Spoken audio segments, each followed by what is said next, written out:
Is there anything in the Bible that you yourself have an issue with?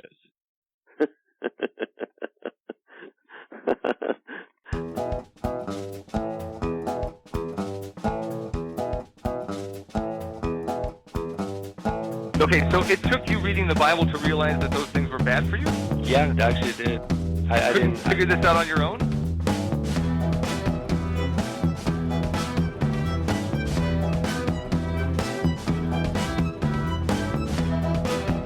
No, Ted Bundy could be redeemed. God doesn't kill children. What do you think the Passover was? Yahweh sets up a whole system in the Old Testament where you slaughter animals just so he's able to forgive you.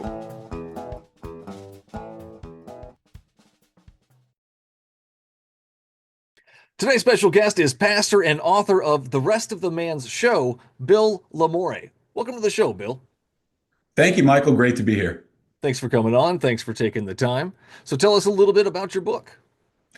My book is kind of a crazy book. I guess the best way to describe it is the first half is story. The second half is sort of field guide, if you will. The first half of the book is my story, but not like a bio. It's themes. First quarter of it is themes of brokenness, things like growing up in a home of dysfunction without a dad, drugs, addiction, my time with friendship with Marilyn Manson, other crazy ventures in that time. The second act of the book is about redemption and kind of how God has taken a lot of those areas of brokenness and sort of closed them in redemptive loops and celebrating that. And then the second half of the book, which I call Act 3, is about transformation, and it's lessons from the road, if you will, things I've learned not just in church, but jail, rehab, detox, along the road, life lessons that I try to pass along. And yes, I have Christian faith and that bleeds through, but I've tried to aim it to where even somebody such as yourself that doesn't believe or is not super friendly to faith can still find some takeaways that are helpful to them. Because my heart in writing it is, how do you move? I mean, look, we all have no one comes out unscathed in this life. I think we know that. So how do you help move from a place of brokenness to redemption and transformation? And that's the heart of the book that I tried to capture. Oh, that's good. That's awesome. Self-help stuff all the time. Anything we can do to help out this world, for sure. We need it Sure. now more than ever, probably. So as far as you mentioned the Christian faith, and you are a pastor, correct? You have your own Yeah, church, so or how's that work? I pastored. I was a lead pastor of a church for 18 and a half years up in Connecticut. Now I'm in back in Florida, and I'm in transition. I'm doing some coaching and doing some consulting for churches and speaking at different places. I'm not full-time pastoring now. Just released the book, doing some speaking around that. So I'm not pastoring my own church anymore, helping out other churches right now. Fun. So the Bible still, I mean, as far as the faith is concerned, you still have the Bible there. As far as that goes, Still is have it the Bible, true? yes. 100%? Is it just some of it's right, some of it's allegory, some of it's fictional? I mean, where do you Yeah, stand? I believe in the Bible and that it is the Word of God in the original language, not all the translations. Hmm. And yes, as you know, some of it is history, some of it is prescriptive, some of it's poetry, some of it is allegory, some of it is very literal. So Gotcha. yeah, I guess you could say I'm a believer. Yeah, yeah. So how do you decipher the difference there between story and truth? Well, I think some of it's clear. It's in the form of, for example, Jesus, the parables. He made it clear, like, hey, I'm telling you a story, but it's supposed to be these earthly principles that are to reveal a heavenly truth, something that an everyday example that in their time was agrarian that they could understand to reveal something in the kingdom of God. In those cases, you know, it's very clear. Jesus is saying this is a story, but it's to tell a broader principle of truth. So I think that's obvious. I think there are people who debate things like Jonah with the great fish being swallowed up, which I would take as history because I think Jesus even says in the New Testament, like the prophet Jonah, and makes mention of it. So when you see the Bible reference itself and quote something else as truth and Jesus saying it, then I would say you would say that's a valid reason to say I would accept it as truth, not just a poem or a story. Whereas in Job, you might read about Leviathan or something like that, and you're like, Right. I don't really see validation for that elsewhere, and maybe that's a little bit more allegorical. Gotcha. Like any Is of there the old, sorry, go ahead. no, no. Mainly, my question was going to be: is there anything in there that's not as obvious to you that you struggle with as far as story versus truth there? Well, I think that listen, with anything, you have to hold a certain level of humility because these are documents that are thousands of years old that have gone through hundreds of thousands of scholars and hands and interpretations and people Right. studying it. Yeah. So I certainly don't think that I have the corner on truth. I mean, I can't, Hmm. I'm a very unlikely pastor, so I'm not a guy that just graduated seminary and went in. I came from places of brokenness. I've gone back and studied and done my level best. But Hmm. so I don't present to you, Michael, I am the Bible answer man, and I've got every question you could possibly ask today. I'm gonna answer. I don't come from that spirit. But yes, to answer your Yeah. question, I think the book of Revelation is a good one because I think a lot Hmm. of Christians would say, hey, well, here's my narrative for the book of Revelation. And what's obvious to me is that there was some historical fulfillment in the time of Romans. Like when that was written, there was persecution. And so when they wrote things, it was this is representing the mighty Roman Empire. Now, it is also clear to me that there's future prophecy that's within there. But I think, man, you can create great error if you think you've got every single page and every single prophecy nailed down. This represents Hmm. this, this represents this. I think in some cases it's very clear. In some cases it tells you this is what is represented here. In other cases, I think you have to hold with some humility. Well, this could represent this, for example, season of church history. This could represent this. Or this, people have taken all different types of end times type of faith Right. from that. So yes, to answer your question, Lots of things Revelation in there. stands Yeah. out as one of those that I think we have to be pretty humble with. As far as Revelation go, that's a good one though. Is there anything in there that you have an issue with besides that you struggle with personally that kind of contradicts your belief structure there? So Like the story of Lot. Let's go with that one. Do you find that story to be true? Lot, you're going back to Yeah. Genesis. What do you think Oh, about that okay. one? Is that a true story I think it's in the Bible portrayed as a true story, so I would believe it is. that really happened? All the sequences in it with Lot giving up his trying to give up his daughters, and then in the end, procreating. Yeah, so yeah, there's a lot that's disturbing to me. I'm a dad. Right. I think you're a dad too. I Yes. I, Yes. I have three daughters, and I don't. First of all, I don't understand the culture. Supposedly, as you study the culture, that the hospitality was elevated to such a high level that he would have offered his daughters rather than a stranger to these men. I Hmm. can't tell you that I would have done that in that same case, in that same situation. I'm not even saying that he was right to do that. I mean, I don't know. Does the Bible say he was just for He was a doing that? righteous man. Yeah. Yeah. He The was Bible a says he was a righteous man, righteous but it man. doesn't mean he always did righteous things. I mean, Hmm. right? He ended up sleeping with one of his daughters later, and that she was tricked into that. So I don't know that he was always righteous.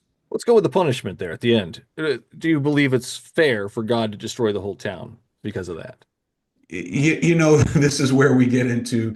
I have to again come with a place of great humility. I look and say, would I do that? Probably not. Right. But am I presumptuous enough to say that I sit at the hand of God, understand all things, human nature? I guess what I would need to know, Michael, is Hmm. what does this town do if left to its own devices? And God would know something like that if God's omnipresent, Right. omnipotent, and so forth. For example, if I were in the place of God and I knew that I could destroy a Third Reich or a Hitler type movement Right. that would Yeah. save millions of people, would I do that? I mean, I would hope so. I think that would be the just thing to do. But So is would I that what you believe God does? I'm just saying I don't know Mhm. the entire motivation. I don't know what he knows. I know that I look at my life, and so again, you look where I come. The place that I come from is what do I have to what do I speak of when it what do I have to offer when it comes to the Christian defense? And it's not like I am this scholarly apologetic guy who's going to debate and run circles with you. What I No. have is a story of a guy that was completely broken.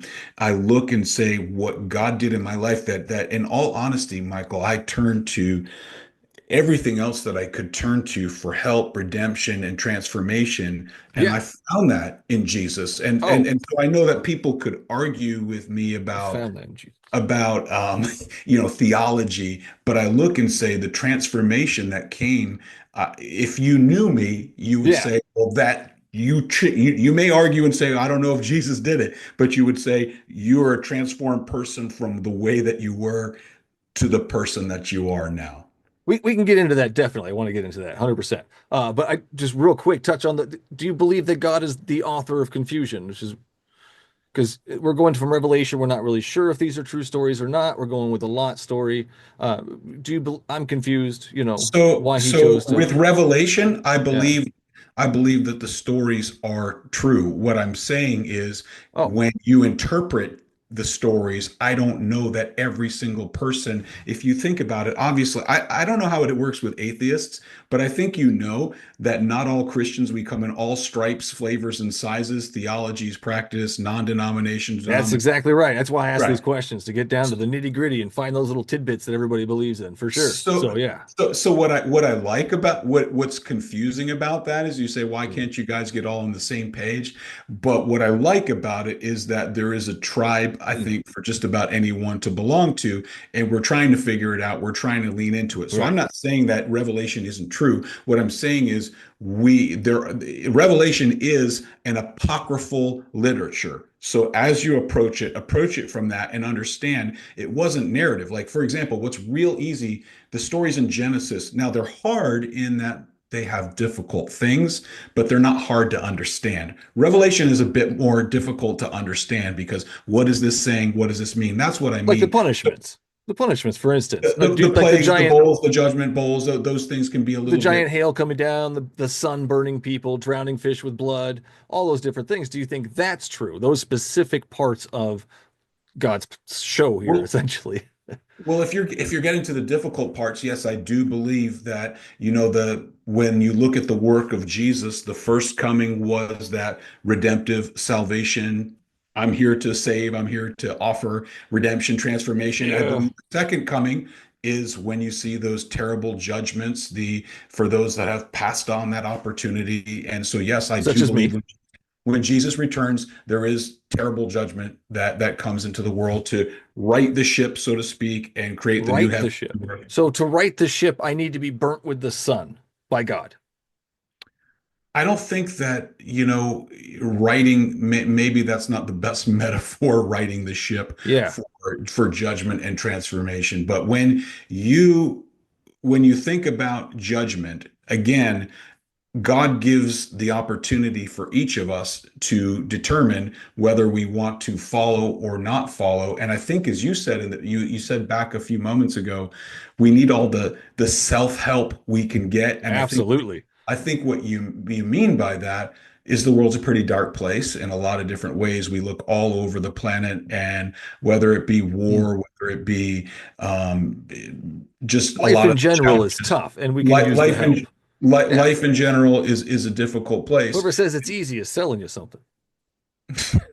I think that's right, or maybe they just haven't seen enough of life yet. I don't know what the case is, but I'm fully on board with you. But I think that it's easy to sort of cartoon judgment and just say, okay, God, if I just simply don't um, toe the line, then He's here to judge me. But I think what God allows us is to choose our own devices. God does not say, Michael, you have to follow me. You must follow me. He didn't say, Bill, you have to. I know that my life without God was in its own way a lot of hells. It wasn't It's a little bit judgment. I different think there, God was though, Bill. I mean, it's follow me, or I'm going to burn you with the sun later on.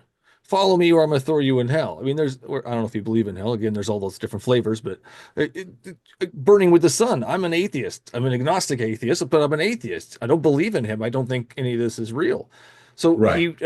according to the story, according to your Bible, your beliefs, I'm going to be burnt by the sun by your God for not believing in him. Do you think this is a fair and just action?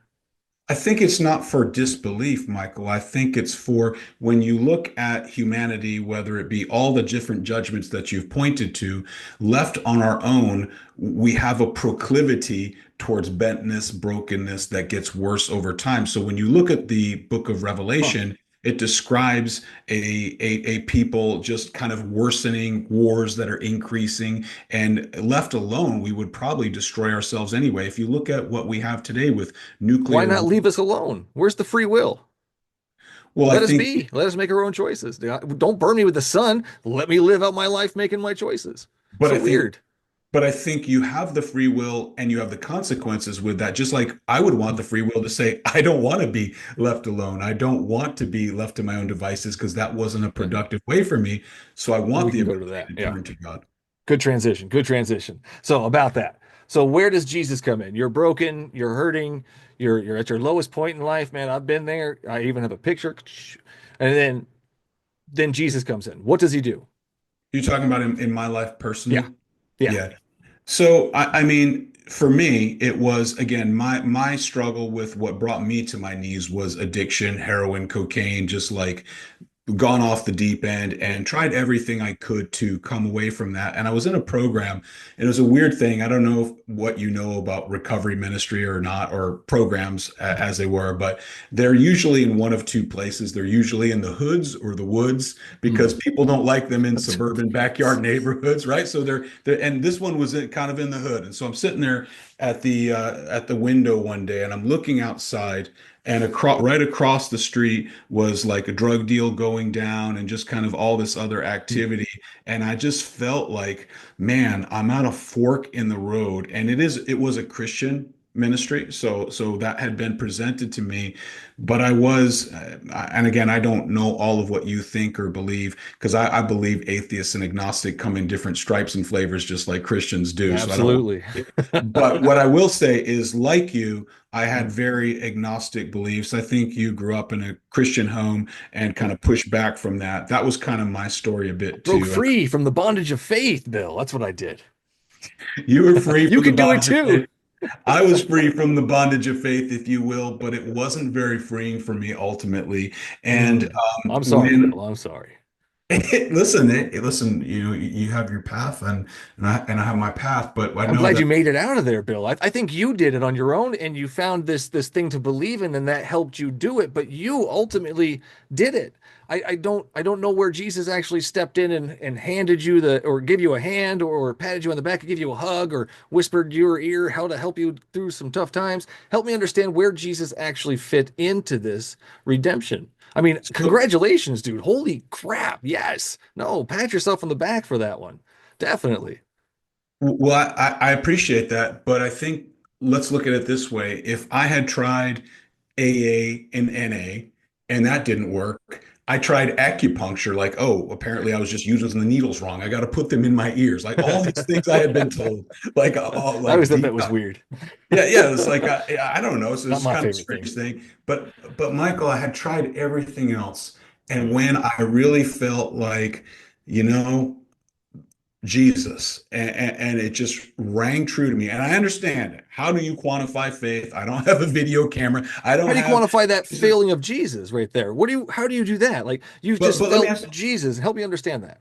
But in that moment, I came to believe at the fork in the road, and I put my faith in Jesus. And I even was honest enough, because I think that with faith, I love that the Bible gives us our patron saint of doubting, Thomas. So you can even be a person that believes and even hold your doubts as you believe, because I think that's an honest faith. I think any person of faith, if you were to ask them, come on, don't you ever have some doubts along the way? Well, Of does course, doubting make you a lukewarm Christian? I wouldn't think so. Hmm. Hmm. I Hmm. think you think If about you it. doubt Jesus, what like it depends on the doubts I'm thinking here. I mean, if you're doubting the resurrection at some point, Jesus is probably not going to be too happy with that.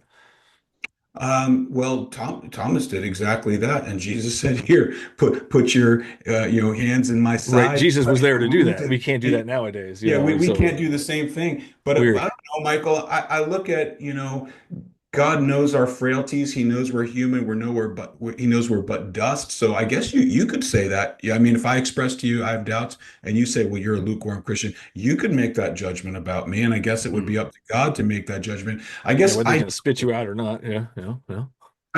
I guess what I would say is for if for anyone else that's a Christian, when I pastored a church, what I encouraged people to do is instead of burying their doubts, is bring them out and let's talk about it. So, for example, what I appreciate is you've created a forum and you're not afraid of your disbelief or whatever you want to call it. Your thinking, your Conquered reasoning. the fear of hell Right.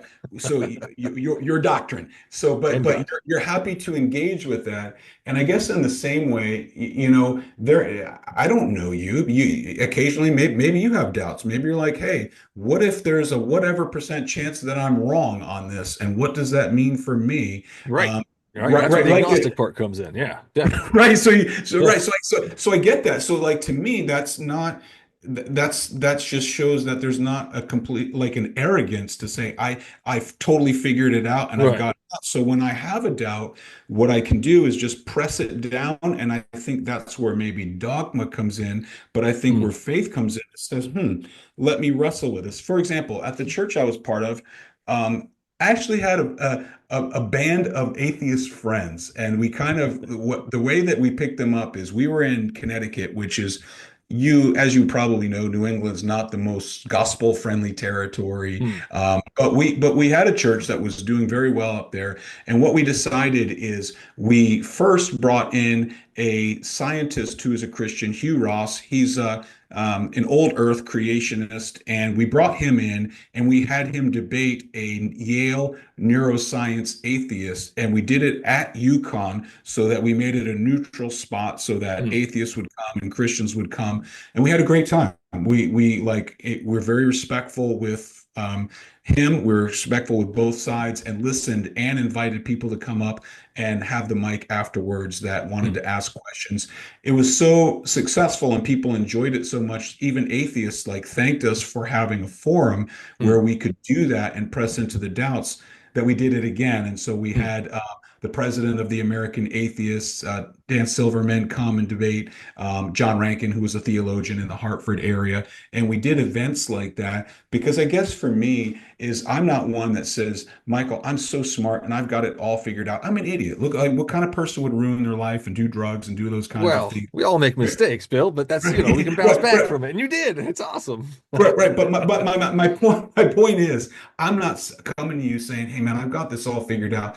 But what I am is at least is curious, and I enjoy people. I like people, and I like Yep, having yep, yep, conversations, yep. even with people that I disagree with, and saying, "Well," because the truth is, I can learn from you. Like there's, and you believe it or not, you can learn from me. Like we Yeah, we of have course. Of we can course. teach each other, and I think that that is again that place of humility and taking yourself seriously. I don't mean not taking yourself seriously, Hmm. but not thinking that you're infallible or that you have the corner on truth, if you will. Absolutely. Absolutely. I have more questions than anything, honestly. I don't have more questions than answers. Thank you for that. So Jesus stepped in and he was the crossroads. You chose Jesus versus another treatment or another try at something else at that Well, point. I was in a Christian rehab, and I I Yeah. got, I got kicked out of it Most of three them are. I times. mean, Yeah, yeah. because but I was really honestly to be quite frank, my motives weren't good. I only went there to Hmm. escape legal trouble at the time, and that my motives were impure. I was not there for the right reasons. I was giving the director a hard time every step of the way. But then I really hit the point where it's like, okay, I'm here, I'm faking it, I'm trying to get out of consequences, I'm trying to figure out a way to get past this issue that's been plaguing me and the consequences that arise from it. And so I again was running, but then there hit a point where it's like, man, I'm just going to keep banging my head against the wall. And it hurts. And yet there is this other path, and I have been fighting it. I have been stubborn. And yet, what if this is true? And the issue is, one of the things I get into in my book is in that first section on brokenness is my issues with God and with faith. And again, it's before you get too excited, it's not like a apologetics type of thing. It's just my personal issues. Like you, I grew up, and the church that I went to was pretty. I imagine yours was too, was pretty Mm. fundamentalist. And for me, I felt like all of a sudden when I started listening to heavy metal growing up and growing my hair out, I felt like the judgment from the church ladies and just like Oh them yeah. whispering when Oh I yeah. came in and just all that stuff. And I just hit a point where I just got sick of that. But and then Mm. man, some serious things came out in the church about abuse and other things. And I Oof. had questions too, like how could how could God allow people in charge that are doing such Oof. things to hurt people, hurt In kids his house. in In his his house? house. And Would and, you and allow something like that in your house, Bill? well, I think Holy cow. Woof. he didn't allow it forever because they got caught and they got put in jail. But it still gave me pause and No question. fired from heaven. I mean, what happened to that? You see, I don't think God's waiting just to get you with lightning bolts every single He time you was screw he up. wasn't waiting for them either, but he just happened upon them because his angel buddies went there and then he destroyed them for that situation. I mean, there were other towns doing other things, but God didn't destroy them like the same story in Judges, which is kind of repeated, but with the concubine, which is a horrible, horrible story. It's really disgusting. But It's a God pretty doesn't send hard. judgment on them because it's not his holy angel people that he sent down. I think that's why. Yeah, and it seems that God did work in different ways in that season in that place. Then now you don't see a lot of those same things taking place, and yet Weird, right? we are under a new covenant. We're no longer Hmm. under we're not the nation of Israel. The nation of Israel during that time of Judges was sort of lost and looking like God had a plan Huh. for Israel to bring the line of Messiah through them. And so he was trying to organize them and get their leadership straight. And so he had a specific thing he was going to do. But again, I don't think that God is just waiting at every turn to judge whether it be me, you, or those people in the church that I was talking Not about. anymore, anyways, because in the Old Testament, he's definitely does a lot of that. He even sets up all I, those rules and laws where they have to stone people for picking up sticks, disobeying their parents. I mean, yeah, Levitical law certainly was a yeah. lot different, and So he we cared a don't. lot at some point. Why does he not care so much anymore? Is it because Jesus is dead now and now he's okay? Or not dead, but died and came back? I don't know. Help me I th understand. So what I do understand is in the Old Testament, as you followed a group of people, God had to reveal himself somehow. He chose a group of people. He chose Israel for whatever reason, chose this guy Abraham, says, I'm going to form a nation out of you. He does that. We have the whole Exodus story, and then Mm. bringing them in, Horrible. Oof. and then creating a whole new group of people and rules and structures. It says, Horrible I'm rules and going structure. through you, I'm going to bless the entire earth. That was the goal. That was what he said. I'm going to bless And he the entire failed. earth through you. What? And he failed. Well, did they? He Because if drowned the entire earth. And then he's going to curse it and burn everybody with the sun. I A- mean, A- how is he blessing the Abra- entire earth here? Help me understand that. Abraham came after Noah, so he took Yeah, I mean Abraham. he's drowning it. He's destroying it at the end. He's not really blessing anybody at any point, I'm saying. I don't see any point where God is blessing the whole earth. Can you name that point?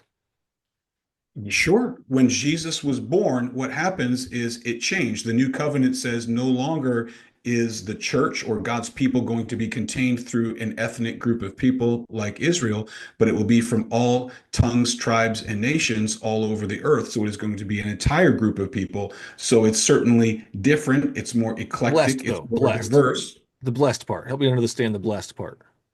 Well, I mean, I guess I can offer myself when I say I was walking down one path heading towards destruction, could not save myself when Jesus saved me. When I look at all the redemptive circles in Right, but my what about life, all the other people that haven't been blessed I by think God? I mean, I don't know that they haven't been blessed unless I sit down and hear their stories. Yes, there are Mm, horrific things that happen on this planet that we mm. could say that doesn't sound very From birth to blessed-like, death, a lot of times people go through but horrific stuff.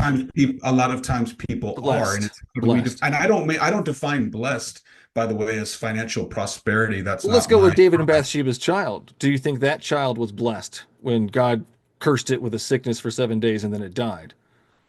How in was that that child instance. blessed? That child was not blessed. I mean, again, the idea is that So not the whole everybody. earth would be redeemed as a group, but as every single person, people still have free will. And so, backing up for a moment, if we Well, understand the rules at play, that the world is not as designed and the world is an what? imperfect place, there are The world things is not as designed? God didn't design this planet like this? well, you know, I with the do know man. God created everything according to your book, and God created everything meaning he designed it, right? He designed Sure. all of this to happen in this manner. Otherwise, it would happen in a different manner. I'm not understanding this. What Well, I part think did you do. God not You know design? that you know the story that he created, and then the fall of man brought in He corruption. created and fell and created the trees, put them there so that the fall of man would occur. He let the devil in. He created the devil, let the devil in so that the fall of man would occur doubly. And then he cursed everybody. And then he created the planet so that when he cursed everybody, this would happen. No, So wait a God minute. designed the world to happen in this manner when things happened in a certain way. I mean, I'm confused. How But did God a few not minutes design ago, this? you wanted free will, so God allowed that for We free don't will. have free You will. could We got make to that start with choice. that too. We got to touch on that one. Where do you get that idea? That is very weird. Where in the Bible do you get the idea that we all have free will? You make the choice. I mean, I think you can make the choice to believe. You can make the choice to not believe. Where do you get What the is idea free that will you to not? you? Free will is the ability to choose, the ability to make your choices and live with the consequences, right? Without the interference of an outside source. Without the interference of an outside source. That would be free will, correct? You have to accept the consequences for your choices, but it is you It having the ability to make the choice. Right, without the influence of an outside force. That's the main part that I want to get to. You can talk about consequences all day. I don't care. That's fine. We can go consequences. But my point is, it's without the influence of an outside force, and that's not what I see in the Bible. Is God as an outside force influencing things and manipulating things to His will. Thy will be done. Well, we're not God, so we don't have infinite free will. We have free will over our lives and the choices we make. We can't. Do we? So, yes, if God is at work and it's his prerogative to be at work in the world that he created, that doesn't mean that we don't have some agency in the world as well Has when it God comes ever to sent our a life. lying spirit to somebody? Sure. Okay, so is that free will when God says a lying spirit to somebody? Again, how does that work? And I don't know the entire thing. For example, could it work that we look at Pharaoh, he hardened his heart, and so then it says that There you God hardened go. his heart, and he's confirming it. Yeah, Is he it something confirmed it. He wrong? started off the story saying, "This is what I'm going to do. I'm going to harden his heart so I can kill his kid." And that's exactly how he started off. And then the whole story took place, and then Moses is going to carry the stick now because God didn't know he wasn't going to be a good mouthpiece. Weird. It's very weird. And then the whole thing in the end is just horrific and disgusting. End of what? End of the Exodus story, where You God talking kills about the kids in their Passover? sleep. Yeah, where God kills all the kids in their sleep. That's an interesting choice by God as well. Do you find that to be a weird, gross anything? Do you have problems with that choice that God made? I mean, it's a horrific story for sure. I mean, like you look at that, I don't think any person looks on and says, "Wow, that's great." I mean, may Well, make they for. celebrate it, and it has to be. It's a national holiday in shenanigans, man. It's definitely Well, celebrated. I don't think that what's celebrated is the death of children. I think what's celebrated is the Happy is he liberation of who God's. dashes the babies on the rocks. This is a part of the Bible here. You should be happy these babies of your enemies are dead. I think what the celebration is the liberation of God's people and the freedom to be Hmm. free of 400 years of oppression, slavery, cruel treatment, Hmm. and being having an empire built on your back. Weird that God would allow them to be enslaved for 400 years. And then he finally heard their cries. It was very weird. I don't know. That's a whole bunch of generations gone, you know. because God didn't hear them or he forgot. He said he remembered their covenant. That's what he says in the Bible there. But would you like, as far as that story goes, killing the kids is just horrific and completely pointless, not needed whatsoever. And the reason for doing it is because they didn't have the right blood on their door. I think that is also disgusting. Like, come on. What would you, 'cause me personally, I can think of a better way to do it. I mean, hey, the Egyptians are blind for 2 days. Good luck. There you go. I'm gonna shine a light in the distance. Or they fall asleep for 2 days. Look, the Egyptians are falling asleep for 2 days. You can now all escape. Why does God have to show off his powers by killing children? That's very weird to me.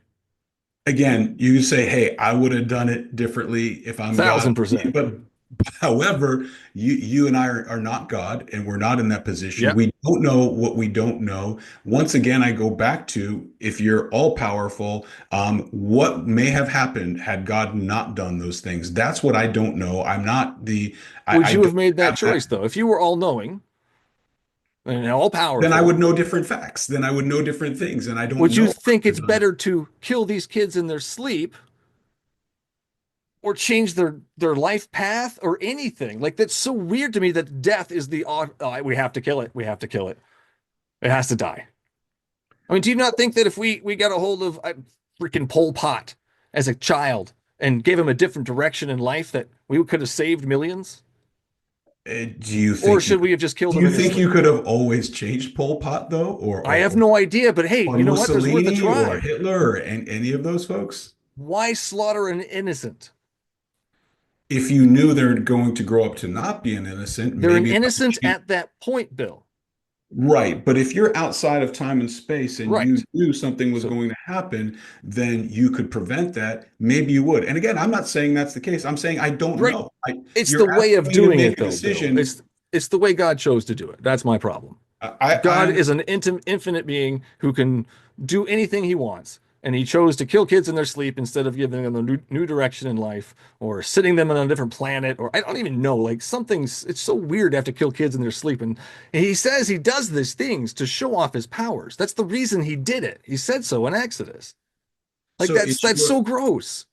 is your curious Yeah. is your so when you step back and you said, "Hey, I've stepped away from the faith," I forgot how you phrased it. You had a certain way of saying it, defaith, whatever it was. Oh. Is that Oh. for you? Is that for you? Is this part of that, or is for you? It's like, "Hey, I just stopped believing, and these are things that kind of came to me after." Or like for example, let's say you came, Michael, you came to the place where you're like, "Oh, crap. I think all of this is real, and I want to be. I don't want to go to hell." Whatever the case, you suddenly came to a place that's When I real. was a child, I was indoctrinated into this belief that I was going to go to hell and every day my skin was going to be burnt off and come back to the next day. I was terrified as a child. I was terrified into this religion. And the more I dug into this religion, the more I actually read the book, the more things just didn't seem to add up. And the more I asked questions, the more things didn't seem to add up. And the more answers I got, which were ridiculous, they didn't seem to add up. And that's where I'm at today. Nothing adds up in this religion for me. And it's not making any sense after talking to hundreds and hundreds of people that seem to have this all figured out. I'm not saying you have this all figured out. I know you don't. You've mentioned that. But a lot of people do claim to have this all figured out. And then when you dive down, they really don't. They don't really have it all figured out. It just all relies on the back of this belief, this pretending that this is real in the faith. That's where Sure. I'm at. That's So what I see. and again, I appreciate your curiosity and engaging with it. You could have just said, "Well, I'm just going to go live my life and ignore it at this I point." can't ignore it. It's everywhere, Bill. I can't go down the street without a billboard telling me I'm going to go to hell. It's so But ridiculous. does that bother you? It bothers me you that don't there are believe. grown adults with invisible friends that telling me I'm going to burn in hell because their invisible friend is going to throw me in there because I don't love him. That's annoying. And my children have to deal with this stuff too. It's annoying. Does it Come upset on, we need to grow up as a species. We can do better than this. Break free from the bondage of faith, Bill. does it upset you when you hear, "Michael, I sincerely believe my life was changed by the trajectory of Jesus, and that's my belief." It And upsets me because you're not giving yourself credit, Bill.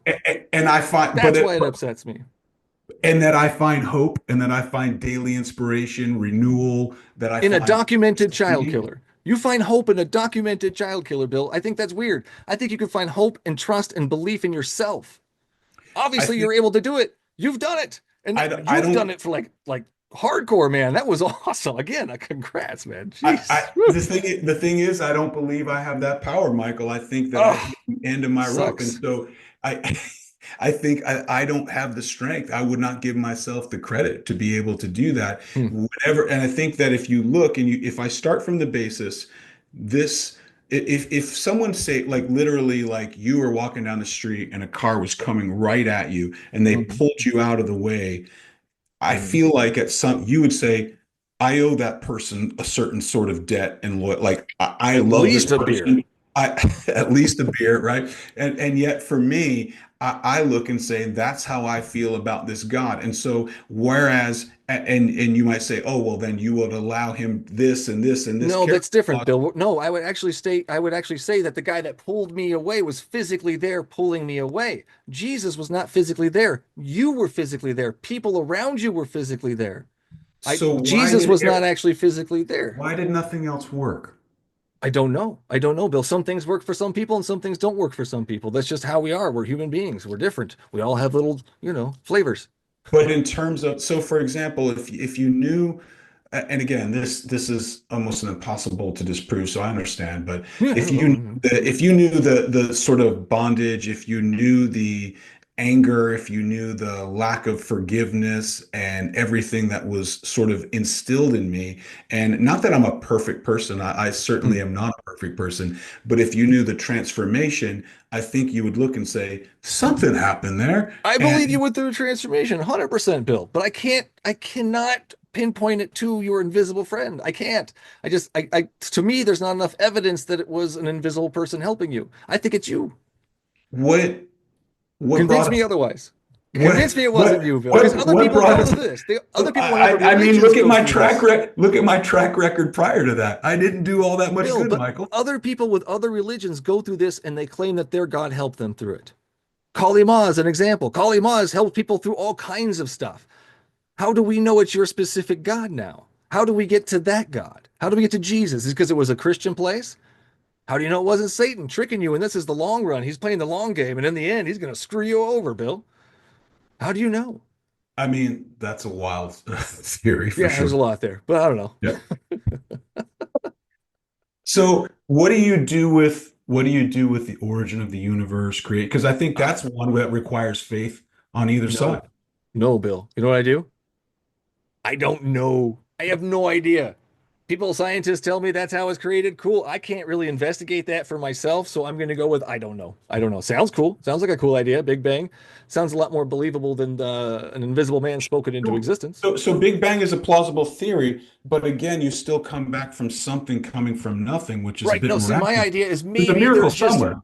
black holes are shooting them out, and it's an infinite universe just recycling itself over and over again. And where it Where did came the from, it black could have holes been come from? right. It could have been an amoeba somewhere that farts out cells. I have no idea, Bill, but I can create all kinds of scenarios that are fun. But to pinpoint it and say, no, no, I know how that we got here. I have the answers. My God did it. My God said he did it in this book over here that says I should stone gay people to death. No, Bill. No, I say I'm not going to do that. I can't do that.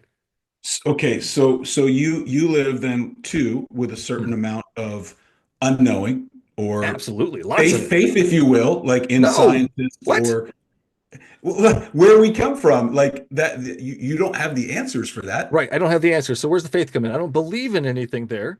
Where do I have faith? I mean, what are you trusting? Like you're trusting scientists to tell you that there is a rational explanation apart from God Oh, I for. don't trust scientists 100%. No. Bill Nye, I trust more than most, but again, not 100%. I don't trust everybody 100%. If you trust anybody 100%, you should probably not do that. Okay, fair. So all right. So putting aside everything, if I were to boil it down and say, because we could chase this, we could chase that all day long, but the biggest thing that I think that Christianity particularly rises or falls on is the resurrection. There we go. What do you Yeah. what do you do with that when you look at history, when you look at their historical documents or a group of people willing to die and face martyrdom over People fly into buildings, Bill, because of what they believe. That doesn't make it true. So I can't go with anybody that martyred themselves for a belief. I can't. Bill, you have to automatically set that aside because every other faith has somebody that martyrs for their belief. That does not make it true or any more true than anything else. So we got to set that aside. Got to set that one aside, Bill. I don't necessarily agree with you, but in turn, especially when you look at the mass numbers, they didn't hurl themselves into buildings. They weren't antagonists. They were fed to lions. They were lit on fire. They were hung upside down, People and set themselves on fire for protests, Bill. not in numbers like millions. Oh, Bill, I don't see millions of people setting themselves on fire for Jesus today. No, they Or weren't. They then. didn't set themselves. They didn't set themselves on fire. They were But set we on can get fire. into that. So the Jesus story, this is where you hang everything on, is the Jesus resurrection story. I think it rises and falls. Okay, so how do we get to there once was a person named Jesus?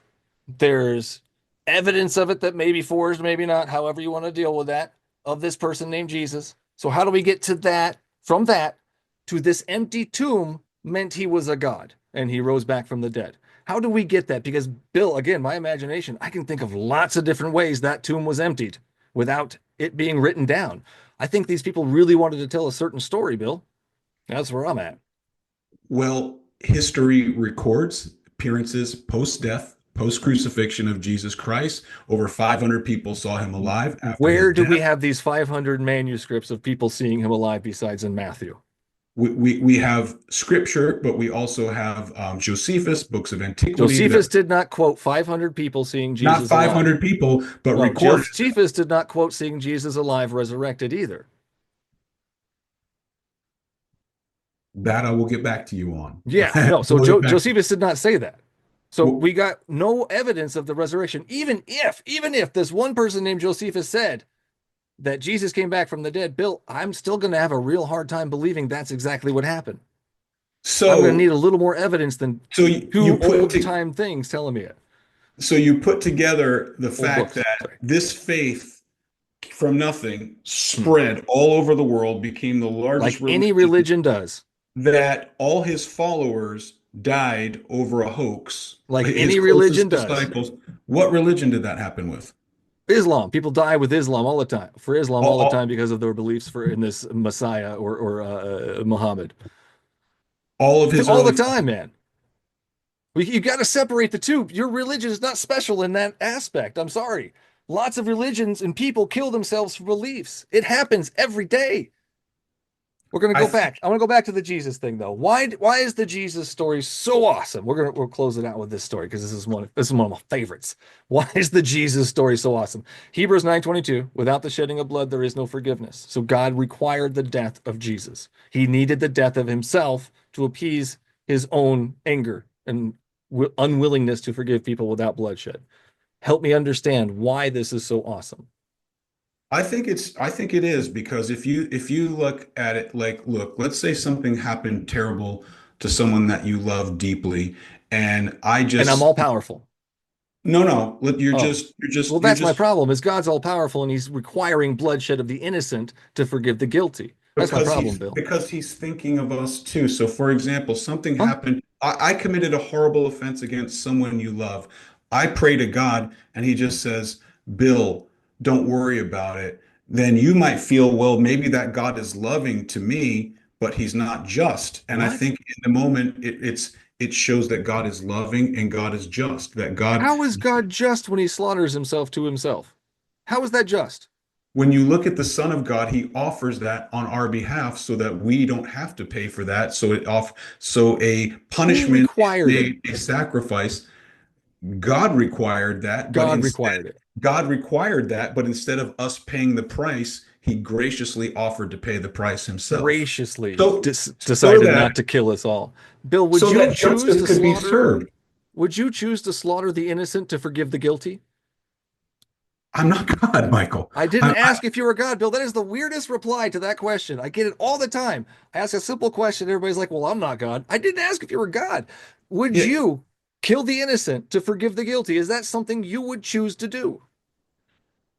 Again, I'm not God and I don't have that ability to do it. Bill, but I see I'm not asking if you're God. the beauty of it, of Gross, love what? and justice together. Love and Bill, justice. slaughtering the innocent is not a good thing. But Jesus willingly went. God didn't So, arm wrestle him and like so where's the throw him down there. sacrifice? He Where's did this big submission. sacrifice? Help me understand. God killed himself for 3 days and came back to life, and this is a big sacrifice. Help me understand how this is a sacrifice. He needed this to be done. This was all part of the plan. It's all part of the show we're all watching. So, how is this a sacrifice? Help me understand.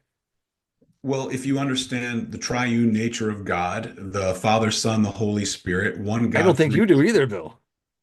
I don't think anybody understands the triune God, how that works. There is a mystery to it, but I think we have a Yeah, basic well, framework yeah. of understanding. However, if it's one God, three distinct persons, there is this like this dance of fellowship between the Father, the Son, the Holy Spirit that's been going through all eternity. In that Dance of moment, fellowship. in that I've moment, never heard that. I'm writing that down.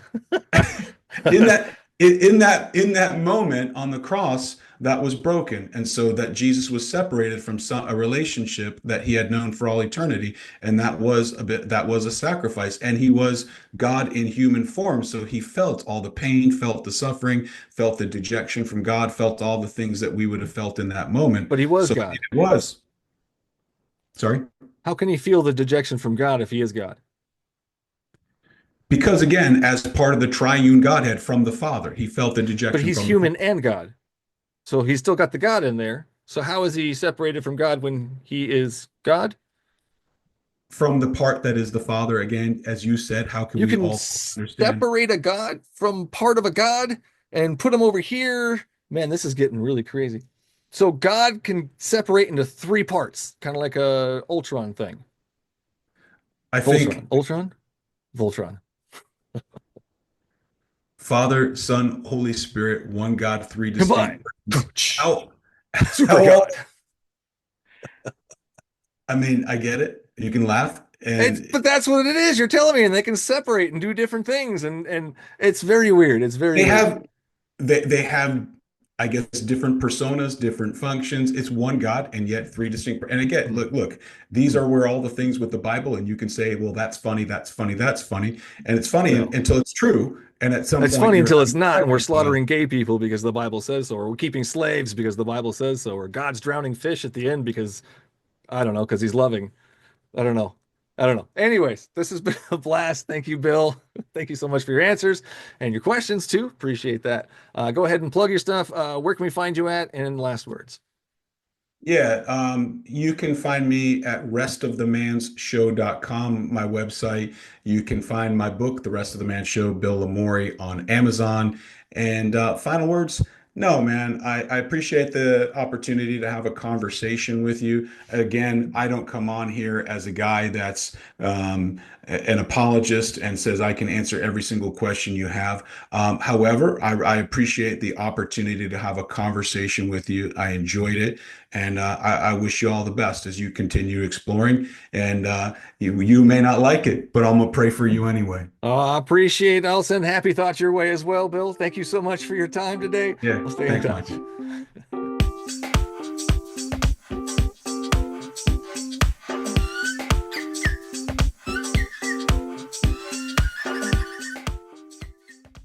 That's all the show there is for you today. Thanks for listening. As always, you can find all things BSW related on the show's website at thebiblesayswhat.com. If you like what you heard and want to help keep the recording light on, simply go to thebiblesayswhat.com and sign up to be a supporter of the show. Your episodic tithes of $1 or more will get you early access to each new episode on Wednesdays instead of Sundays. And no matter which platform you use to listen to your podcasts, don't forget to hit that subscribe button so you won't miss out on the next episode. Until then, would you kindly share and review the show?